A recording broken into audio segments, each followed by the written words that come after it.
इस वीडियो पे आपने क्लिक किया है, मतलब आप यहाँ पे कुछ नया सीखने वाले हैं। जी हाँ दोस्तों, हर बार की तरह लर्न एक्सेल लाए है आपके लिए यहाँ पे एक्सेल की कुछ टिप्स एंड ट्रिक्स जो कि हमारे 2022 में बहुत मददगार रहेगी। आप अपने ऑफिस में स्मार्ट वर्क कर सकते हैं, जो कि हमारे डेली रूटीन में काम आने वाली कुछ शॉर्टकट कीज और कुछ टिप्स एंड ट्रिक्स है जो कि इसका हम यूज यहाँ पे करने वाले हैं। तो यहाँ पे हमने कुछ टॉपिक्स लिए हैं, फिल्टर डेटा, डेटा मूव करना, या फिर टेक्स्ट टू कॉलम हो गया। इसमें आपको बेनिफिट्स मिलेंगे। यहाँ पे टेक्स्ट टू कॉलम को मैंने डिटेल्स में कुछ न्यू वेरिएंट्स डिफरेंस तरीके हैं उसके थ्रू बताया है यहाँ पर, और जैसे जस्टिफाई हो गया। ठीक है, तो यहाँ पर एक इंटरव्यू क्वेश्चन भी था कि विदाउट मर्जन सेंटर के जो डेटा है उसको सेंटर में किस प्रकार से लाएंगे। तो ये कुछ डेटा है, इसको हम यहाँ पर देखने वाले हैं और इसी के बारे में यहाँ पे इस वीडियो के अंदर हम जानने वाले हैं। तो हम चलते हैं विदाउट वेस्टिंग टाइम और सीखते हैं कि किस प्रकार से जो डेटा है उसका हम यहाँ पर यूज करने वाले हैं। तो चलिए स्टार्ट करते हैं हमारी वीडियो को। Let's begin. हम यहाँ पर वो स्टार्ट करते हैं। सबसे पहले हम यहाँ पर सीखने वाले हैं फिल्टर को। तो दोस्तों आपने जस्ट यहाँ पर हमने देखा कि फिल्टर किस प्रकार से हम यहाँ पर यूज करने वाले हैं और उसके किस प्रकार से हम यहाँ पर अलग अलग यूज करने वाले हैं। तो चलिए सबसे पहले जिसमें डेटा को आपको फिल्टर लगाना है उस डेटा को आपको करना होगा सेलेक्ट। ठीक है, और उसके बाद में आपको करना है प्रेस कंट्रोल शिफ्ट के साथ में एल। जैसे आप कंट्रोल शिफ्ट के साथ में एल प्रेस करेंगे आपके यहाँ पे फिल्टर लग जाएगा। यदि इसको रिमूव करना है तो सेम अगेन वापस वही शॉर्टकट की यूज करनी होगी, कंट्रोल शिफ्ट एल, तो हमारा फिल्टर हो जाएगा यहाँ से रिमूव। ठीक है, यदि हमारे पास में जब फिल्टर मैंने लगा लिया है यहाँ पर, एक बार वापस में फिल्टर लगा लेता हूँ।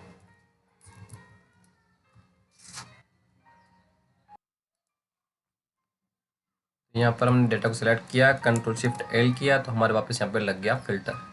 ठीक है, यदि हम यहाँ पे कुछ डेटा को सिलेक्ट कर लेते हैं कभी कभार, जैसे सपोज करो हमें रिफाइनेंस की डिटेल्स चाहिए होती है, तो हमने रिफाइनेंस की डिटेल्स हम यहाँ पे सिलेक्ट कर ली है।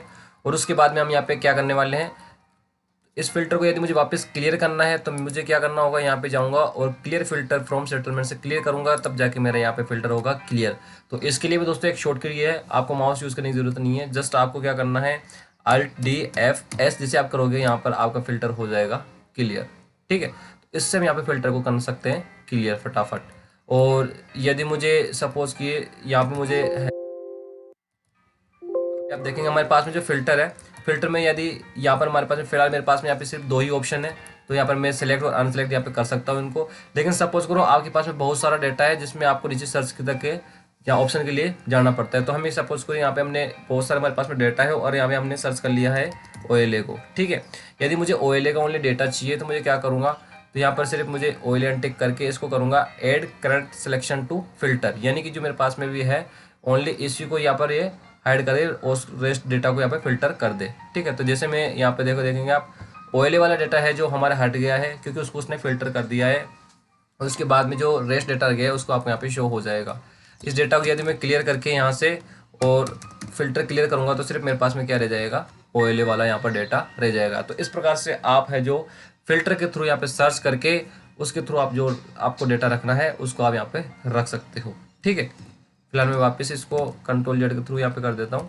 ठीक है, तो यहाँ से आपने देखा कि फिल्टर किस प्रकार से हम यहाँ पर यूज कर सकते हैं। नेक्स्ट स्टेप पे चलते हैं, मूव डेटा। ठीक है, यहाँ से मूव या कॉपी करना हो हमें डेटा, तो हम क्या करेंगे, किसी एक पर्टिकुलर जहाँ पे हमारे पास में ऑलरेडी फाइल अगर सेव है तो हम यहाँ से क्या करेंगे, और वो फाइल जिस फाइल में आपको डेटा चाहिए होता है वहाँ पर आपके लिए एक फाइल ओपन होनी चाहिए। यानी जिस ऑलरेडी यदि आपके पास में कोई फाइल सेव है तो यदि वो ये डेटा आपको वहाँ पे चाहिए, ये वाली सीट, तो वो फाइल आपके पास में ओपन होनी चाहिए। ठीक है, तो इसके लिए हम यहाँ पे क्या करने वाले हैं, इसके लिए वापस शॉर्टकट की यूज़ करेंगे Alt+H+O+M। ठीक है, तो जैसे यहाँ पे हम Alt+H+O+M कर सकते हैं, यहाँ पे फिर यहाँ से आप राइट क्लिक करेंगे, मूव एंड कॉपी पे चले जाएंगे, जो भी आपको अच्छा लगे वो आप यहाँ पे यूज। अब उसके बाद में आपको यहाँ पे बिफोर शीट, यानी कि किस शीट से आपको यहाँ पर डेटा चाहिए वो आपको यहाँ पर शो करेगा, कौन सी शीट से आपको डेटा यहाँ पर चाहिए। ठीक है, तो सपोज कि मुझे जो मूव डेटा लिखा हुआ है ये वाली शीट का डेटा मुझे चाहिए। टू बुक यहाँ पर आ रहा है, टू बुक, तो आपको यहाँ पे शो होगा ओनली जो आपके पास फाइल ओपन है वो, या फिर आप एक न्यू वर्क बुक के अंदर इस डेटा को चाहिए। तो यदि न्यू वर्क के अंदर चाहिए तो यहाँ पे क्लिक करके ओके कर सकते हैं। जैसे आप क्लिक करोगे यहाँ पे जो मूव डेटा है वो यहाँ से हट जाएगा ये वाली शीट, और नई वाली शीट के अंदर यहाँ से चला जाएगा। यदि आप चाहते हो कि मुझे डेटा इस शीट में भी चाहिए और न्यू वर्क बुक अंदर आएगी तो वहाँ पे मुझे डेटा चाहिए, तो आपको यहाँ पे करना होगा क्रिएट ए कॉपी। ठीक है, जैसे इस पर क्लिक करेंगे आपकी ये सेम कॉपी एक न्यू शीट के अंदर आपको यहाँ पे क्रिएट कर देगी हमारे पास में। ठीक है, तो इस प्रकार से आप यहाँ पे देख सकते हो कि जो डेटा है वो हमारे पास में कॉपी होके आ गया है। फिलहाल मैं वापस को बंद कर देता हूँ इसको। तो ठीक है, यहाँ से हम देखेंगे यदि हमारे पास में एक न्यू वर्कबुक ओपन कर लेता हूँ मैं। ठीक है, ये न्यू वर्क मेरे पास में ओपन है। अब हम यहाँ पे जाएंगे और यहाँ पे करेंगे मूव एंड कॉपी। तो यहाँ पे देखेंगे हमें जो डेटा चाहिए वो मूव डेटा वाला चाहिए, और यहाँ पे आपको शो हो जाएगी एक वर्कबुक एक्स्ट्रा जो कि आपके पास में फाइल ओपन है। तो किस में आपको डेटा चाहिए, बुक 3 के अंदर। यहाँ पे हम क्लिक करेंगे और यदि ओके कर दूंगा तो ये पूरा डेटा जो मेरी सीट है वो वहाँ पर मूव हो जाएगी, यहाँ से हट जाएगी। लेकिन मुझे क्या करना है, मुझे कॉपी करना है, दोनों जगह डेटा रखना है। तो यहाँ पे ओके प्रेस करेंगे कॉपी करके, तो हमारे पास में यहाँ पर डेटा आ जाएगा और वहाँ पे भी हमारे पास में डेटा रहेगा ऐसे। ठीक है, तो ये तो हमारा हो गया मूव एंड कॉपी शीट्स का। ठीक है, इस प्रकार से हम यहाँ पे मूव एंड कॉपी कर सकते हैं। तो चलिए चलते हैं नेक्स्ट के लिए, हमारा डेटा इन सेंटर। यहाँ हमारे पास में जो ये वाला जो क्वेश्चन है दोस्तों, एक एक्सेल के इंटरव्यू में पूछा गया था, तो मैंने सोचा आपके साथ में इसको शेयर कर दूं मैं। यहाँ पे इंटरव्यू में क्वेश्चन पूछा गया था कि जो डेटा हमारे पास में यहाँ पर है, ठीक है, जो ये वाला डेटा है इसको आपको लेके आना है सेंटर में। ठीक है, लेकिन उसके लिए आपको यहाँ पर इसको मर्ज भी नहीं करना है और ना कुछ करना है आपको। ठीक है, लेकिन ये डेटा आपको यहाँ पर फिल्टर में जो है, सॉरी फिल्टर क्या, यहाँ पर जो डेटा है आपको यहाँ पे सेंटर में लेके आना है। यानी ये पूरा जो कॉलम से यहाँ पर सेंटर में डेटा आना चाहिए, और आप इसको मर्ज एंड सेंटर भी नहीं कर सकते। ठीक है, तो ये क्वेश्चन जो है इंटरव्यू में पूछा गया था। तो इसके सॉल्यूशन दोस्तों हमारे बहुत ईजी है दोस्तों, ये टिप्स है। आपको क्या करना होगा, जिस एरिया के अंदर आपको डेटा को सेंटर करना है उस एरिया को आपको सेलेक्ट करना है। सबसे पहले सेलेक्ट जैसे करेंगे उसके बाद में आपको करना है राइट क्लिक और आपको जाना है फॉर्मेट सेल्स के ऊपर। ठीक है, जैसे आप फॉर्मेट सेल्स के ऊपर आते हैं तो आपके पास में हो जाएगा। ठीक है, तो आप देखेंगे हमारे पास में यहाँ पर number, alignment, font, border, field, protection कुछ इस प्रकार से आ रखे हैं। तो सबसे पहले आपको जाना है अलाइनमेंट के अंदर। अलाइनमेंट में आपको देखेगा यहाँ पे हॉरिजॉन्टल और वर्टिकल। तो सबसे पहले जो जनरल है हॉरिजॉन्टल में, इसमें आपको जाना है सेंटर अक्रॉस सिलेक्शन। यानी कि इससे क्या होगा, जो डेटा होगा वो सेंटर हो जाएगा। वो कहाँ पर हो जाएगा, अक्रॉस सिलेक्शन, जहाँ जहाँ पे आपने सिलेक्शन कर रखा है। वर्टिकल में आपको क्या लेना है, यहाँ पर सेंटर में डेटा में चाहिए तो सेंटर आपको जस्ट लेना है। अब जैसे आप इस पर क्लिक करेंगे तो आपको जो डेटा है विदाउट मर्जिंग यहाँ पर आपके पास में है, जो देखो अलग अलग हमारे पास में कॉलम शो हो रहे हैं, और जो डेटा है वो हमारे पास में विदाउट मर्ज यहाँ पर हमारे पास में क्या आ गया, सेंटर में आ गया। तो ये टिप्स आपको अब सीखने को मिली होगी दोस्तों। अगर ये अच्छे लगे तो इसको लाइक जरूर करते चले वीडियोज़ को, और शेयर भी जरूर कर दीजिए।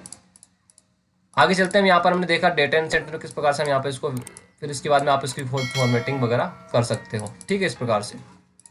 अब आगे चलते हैं यहाँ पर text to column. Text to column में कुछ प्रकार से मेरे पास में डेटा आता है दोस्तों। यहाँ पर इस प्रकार से हमारे पास में डेटा आ जाता है।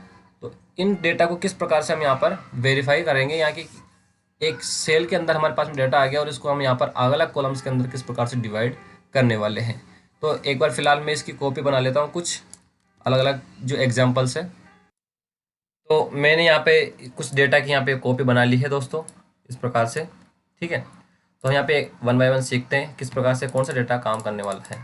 तो सबसे पहले हम यहाँ पर देखते हैं कि जो हमारे पास में जो डेटा है कुछ इस प्रकार से आया हुआ है फाइल के अंदर। अब हमें क्या करना है कि हम यहाँ पर इसको है टेक्स्ट टू कॉलम के थ्रू इसको स्प्लिट करना है दोस्तों।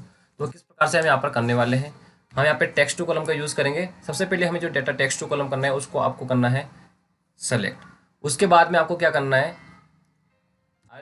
AE शॉर्ट की आपको यूज़ करनी है, जिसके लिए आपको टेक्स्ट टू कॉलम यहाँ पर आपके पास में आ जाएगा। यदि यहाँ से आपको नहीं आता है तो आप यहाँ पे डेटा के थ्रू टेक्स्ट टू कॉलम यहाँ पर यूज़ कर सकते हैं। ठीक है, फिर आता है हमारा डिलिमिटेड, आपको यूज़ करना है इसके लिए। उसके बाद में नेक्स्ट ऑप्शन पे आएंगे। नेक्स्ट ऑप्शन में आपको यहाँ पे देखेगा डिलिमिटर्स कौन कौन से हैं। ठीक है, तो हमारे पास में जो डेटा है उसके बीच में हमारे पास में क्या है, हर डेटा के बाद में यहाँ पर स्पेस दिया हुआ है। तो हम यहाँ पे देखेंगे कि जो स्पेस हमारे पास में ऑप्शन में है, तो जैसे आप इस पर क्लिक करेंगे तो for the example data preview आपको यहाँ पे दिख जाएगा कि जैसे first name, last name, employee code, designations और डिपार्टमेंट कुछ इस प्रकार से यहाँ पर स्प्लिट हो गए हैं। जैसे आप इस पर सेंड चेक करोगे तो आपका डेटा वापस इस प्रकार शो करेगा। यदि कोमा पे क्लिक करोगे तो कोमा पे कुछ नहीं लेगा यहाँ पर। तो इस प्रकार से इन डेटा का यहाँ पर यूज़ कर सकते हैं। जैसे सेमी कॉलम हुआ या कोमा हुआ या स्पेस, इनके बीच में यदि कुछ भी लगा हुआ है ऐसा तो आप यहाँ से इनकी चूज़ कर सकते हैं इस प्रकार से। तो यहाँ पे मैंने स्पेस ले लिया और इसको नेक्स्ट करूँगा और इसको फिनिश कर दूँगा। तो मेरा जो डेटा है वो यहाँ पर इस प्रकार से हो गया, first name, last name, employee code, designation और डिपार्टमेंट। कुछ इस प्रकार से मेरा नाम जो यहाँ पर है इनका यहाँ पर स्प्लिट हो चुका है ये। ठीक है, तो ये तो हमारा हो गया पहला ऑप्शन। ठीक है, इसको मैं वापस कंट्रोल जेड कर लेता हूँ।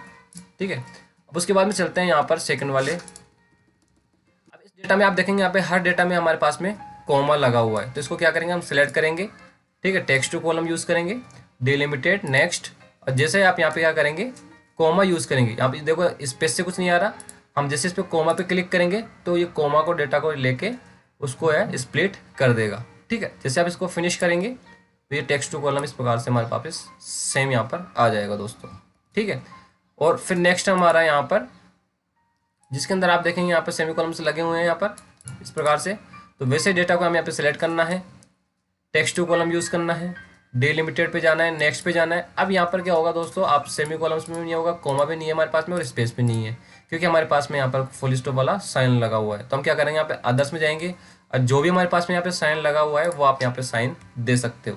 जैसे हमारे पास में सपोज करो कुछ ऐसा भी साइन हो सकता है या इक्वल का साइन हो, तो आप यहाँ पे कोई सा भी साइन दे सकते हैं। फिलहाल मेरे पास में जो डेटा में साइन है वो यहाँ पे मैंने दे दिया है फुल स्टॉप वाला, और इसको मैं कर दूंगा फिनिश, तो यहाँ पे मेरा डेटा को जो है स्प्लिट कर देगा, ठीक है।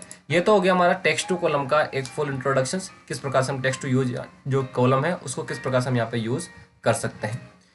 दोस्तों एक और यहाँ पर जो है फिल जो हमारी ऑटो फिल सीरीज है उसके थ्रू भी आप टेक्स्ट टू कॉलम में अलग अलग डेटा यहाँ पर कर सकते हो, ठीक है। तो जो यदि मुझे पूरा डेटा यहाँ पे टेक्स्ट स्प्लिट करना है, टेक्स्ट टू कॉलम करना है, तो आप यहाँ से यूज करें। और सपोज कीजिए जो मेरे पास में यहाँ पर डेटा है इसमें से मुझे कुछ पर्टिकुलर डेटा चाहिए, लाइक मुझे सिर्फ नंबर्स चाहिए, तो मैं क्या करूँगा यहाँ पर फर्स्ट नंबर तो यहाँ पर टाइप करूँगा, ठीक है। उसके बाद में इसको रेंज को सिलेक्ट कर लूँगा, और आपको एक यहाँ पे शॉर्ट की यूज़ करनी है जिसके थ्रू जो सारे नंबर्स है वो आपके इस कॉलम में आ जाएंगे। तो आपको करना है प्रेस कंट्रोल के साथ में ई, जैसे आप प्रेस करेंगे जितने भी सारे नंबर्स हमारे पास में, ठीक है, जितने भी इसमें नंबर होंगे वो नंबर की वैल्यू आपको यहाँ पर स्प्लिट करके दे देगा ऑटोमेटिकली। तो ये हमारे लिए बेनिफिशियल रहेगा। यहाँ पर सपोज कीजिए आप मुझे जो डेटा पूरा है इसमें से यहाँ पर कुछ नहीं चाहिए, मुझे ओनली नंबर्स चाहिए, तो मुझे नंबर्स यहाँ पर मिल गए हैं दोस्तों, ठीक है। इसको मैं डिलीट करता हूँ। यहाँ पर हम कुछ और ले लेते हैं, लाइक मुझे यहाँ डेजिग्नेशन लिखे हुए हैं इनके, तो डेजिग्नेशन यहाँ पर मैं लेता हूँ। तो ऐसे मैंने TL लिखा, ठीक है, और उसके बाद में इस डेटा को सेलेक्ट किया और वापस कंट्रोल E प्रेस करूँगा, तो मेरे पास जो जो इनके डेजिग्नेशन है वो स्प्लिट होकर यहाँ हमारे पास में आ जाएंगे। तो इस प्रकार से आप कुछ भी यहाँ पर जैसे फर्स्ट नेम हुआ या लास्ट नेम हुआ, एम्प्लॉय कोड, डेजिग्नेशन, डिपार्टमेंट, कुछ भी आप यहाँ पर यूज कर सकते हैं, ठीक है। इस प्रकार से यहाँ पे आप कुछ भी डेटा है जो स्प्लिट कर सकते हैं। जैसे मैं यहाँ पर अगर फर्स्ट नेम की बात करूँ तो मैंने श्याम लिखा है, और उसके बाद में कंट्रोल E प्रेस करूँगा तो यहाँ मेरे पास में श्याम आ जाएगा, ठीक है। और यदि मुझे इसी यहाँ पे पूरा नाम चाहिए, ठीक है, तो जैसे एंटर प्रेस करेंगे यहाँ पे पूरा नाम हमारे पास में आ जाएगा। तो यहाँ पे हमें अलग अलग कुछ फंक्शन यूज़ करने की जरूरत नहीं है, आपको एक शॉर्ट की यूज़ करनी है कंट्रोल E, जिसके थ्रू आपको डेटा कुछ भी स्प्लिट कर सकते हो या फिर आपको यहाँ पे कॉन्कैटेनेट भी कर सकते हो। तो हमारी ये बेनिफिशियल यूज़ कंट्रोल E करेगा, जिसे हम कहते हैं ऑटोफिल का ऑप्शन बोलते हैं जिसे, ठीक है। तो हमारा ये यूज़ बेस्ट ऑप्शन है। लास्ट है हमारा आज का इसमें जस्टिफाई। जस्टिफाई दोस्तों क्या यूज़ होता है इसमें, यदि आपने इनवॉइस वगैरह देखा होगा या फिर कुछ टेम्पलेट वगैरह देखे होंगे जिसके अंदर प्रकार हमें बहुत बड़ा पैराग्राफ एक यहाँ पे रिटर्न में करना होता है, लेकिन उसके लिए क्या होता है, जैसे कोई इनवॉइस है उसके पास में सिर्फ हमारे पास में एक लिमिटेड एरिया होता है कि इसी कॉलम्स के अंदर आपको ये डेटा आपको फिल करना है, ना तो इधर जाना चाहिए ना इधर जाना चाहिए। तो हमें क्या करना होगा, जस्टिफाई भी उसी के लिए यहाँ पे यूज़ होता है दोस्तों। आपको क्या करना है, जैसे ये वाला डेटा है मुझे E कॉलम तक चाहिए सिर्फ, ठीक है, और आपको इसको एरिया देना है कि मेरे को इस एरिया के अंदर डेटा चाहिए ये वाला, ठीक है। तो जो आपको एरिया सेलेक्ट करना है वो आपको पैराग्राफ के अकॉर्डिंग यहाँ पे है जो सिलेक्ट करना होगा, यानी जो पैराग्राफ की जो रेंज है, कितना बड़ा डेटा हमारे पास में है उसके अकॉर्डिंग आपको यहाँ पर रेंज सेलेक्ट करनी होगी। यदि मुझे ए से E कॉलम तक की डेटा चाहिए तो मैं इसको यहाँ पे इस प्रकार सेलेक्ट कर सकता हूँ, यहाँ तक जहाँ भी होगा आ जाएगा ये। तो मैं यहाँ पे होम मेन्यू के अंदर हमारे पास में आता है फिल के अंदर जस्टिफाई। जैसे अब मैंने डेटा को सेलेक्ट कर लिया है और यहाँ से जस्टिफाई पे क्लिक करूँगा तो ये देखेंगे जो मेरे पास में पूरा डेटा था वो यहाँ पर जस्टिफाई होके यहाँ पर इसी रेंज के अंदर हमारे पास में आ गया है। यदि मुझे ये डेटा सिर्फ यहाँ तक में चाहिए C कॉलम तक, तो मुझे यहाँ तक सेलेक्ट करना होगा और मैं वापस जाऊँगा फिल में और जस्टिफाई पे जैसे क्लिक करूँगा तो डेटा मुझे यहाँ तक फिल करके दे देगा C कॉलम तक, इसके आगे यहाँ पर नहीं लेके जाएगा। यदि मुझे यहाँ पर Z तक चाहिए, L तक चाहिए, तो यहाँ पे कुछ सेलेक्ट कर लीजिए एरिया और फिल करेंगे, जस्टिफाई पे क्लिक करेंगे तो ये यहाँ पे डेटा हमारा रिमूव कर दिया, क्योंकि हमने ये वाला एरिया ही सेलेक्ट कर रखा है इसको, ठीक है। यदि मुझे एरिया ये चाहिए लेकिन मुझे क्या है डेटा को पूरा सेलेक्ट करना पड़ेगा, ठीक है, तो यहाँ से फिल पे जाएंगे और जस्टिफाई पे क्लिक करेंगे तो डेटा हमारा यहाँ पर सिर्फ आपको इस रेंज में लाके दे देगा। तो हमने देखा यहाँ पर डेटा फिल्टर किस प्रकार से हो सकता है, मूव डेटा यहाँ पे हमने किया, और डेटा इन सेंटर बहुत लॉजिकल यहाँ पे हमने लगाया इसका ट्रिक, और टेक्स्ट टू कॉलम आपने बहुत डिटेल्स में सीखा, और जैसे जस्टिफाई का हमने यहाँ पे यूज़ सीखा। तो ये ट्रिक्स हमने यहाँ पर एक्सेल के इस फॉर्मूले में सीखी है। तो आई होप दोस्तों आपने इस वीडियो को एंजॉय किया होगा, यहाँ पे कुछ न्यू लर्निंग आपने सीखी होगी। तो दोस्तों आपको वीडियो कैसा लगा है, इसको वीडियो को लाइक कीजिए और मुझे कमेंट करके बताइए वीडियो कैसा लगा है। और हाँ, इस वीडियो को ज़्यादा से ज़्यादा शेयर करें, और यदि आपने अभी तक हमारे चैनल को सब्सक्राइब नहीं किया है तो दोस्तों सब्सक्राइब करना न भूले। ऐसे ही ट्रिक्स और टिप्स वाले वीडियो यहाँ पर मिलते रहेंगे आपको। तो चलिए दोस्तों, मिलते हैं नए वीडियो में, तब तक के लिए bye bye, have a nice day.